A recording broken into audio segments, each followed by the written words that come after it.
So now that we have the surface point group created, we're going to create the surface. Should actually be a step in here, but we're just going to create the surface now after we have that surface point group. And what I'll do actually is I'll go to this surface. I'm just going to delete, actually no, I won't delete that surface. I'll leave that one alone for now. But what I will do quickly, as a little teaser for what's going to come later, we're just going to turn off the display of that surface by assigning this none style, which will suppress the display of that surface. So we'll create a new surface. So to create the surface, you can right click on the surfaces collection from Prospector and select Create Surface, or on the Home tab of the ribbon on the Create Ground Data panel, you can create a surface here. And there's a few different types of surface. Note that if you choose a tin volume surface, the base surface and comparison surface are specified as a property of that volume surface. Hence, a volume can be calculated from that volume surface. We're simply going to create a tin surface. The name of the surface will be called OG Webinar.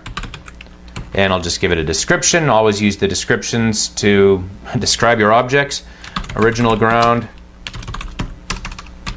surface for webinar. And the default style, which was assigned by the Create Surface command settings, is contours and triangles.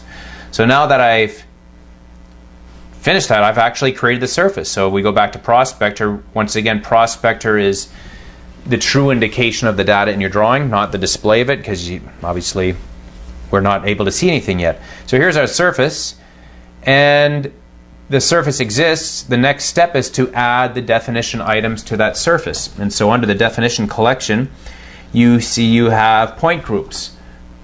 And there's other definition items that we'll discuss a little bit later, but we can now right click on point groups, add, and we're going to choose the EG Surface Webinar point group that we had created in the prior exercise. Click OK, and you can see that that surface has taken shape. Now, things might look a little odd right now for this surface, and there's a reason for that, and we're going to explore that in the next lesson.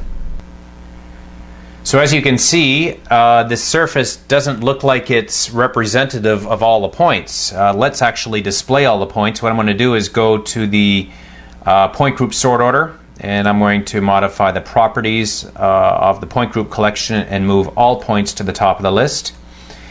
And let's also go to the all points point group, modify the properties, and turn on the overrides so that the point group takes control over the display of the points.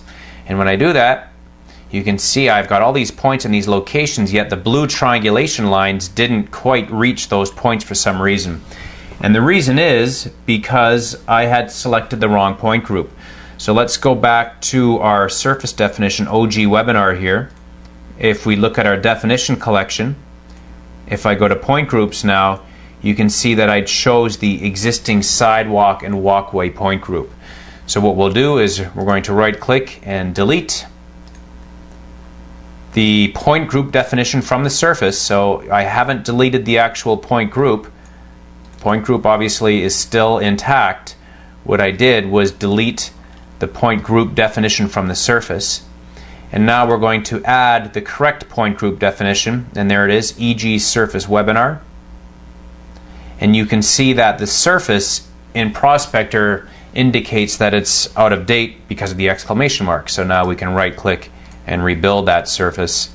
And let's just finish up the exercise here by suppressing the display of those points. And we're going to right click on point groups, modify the properties. Oops, that's what I want already, sorry. We're going to turn off the overrides on the all points point group. So we'll go to the Overrides tab and turn off the overrides. So now the direct assignment of the point style and point label style applies to the point objects. And there you can see our completed surface.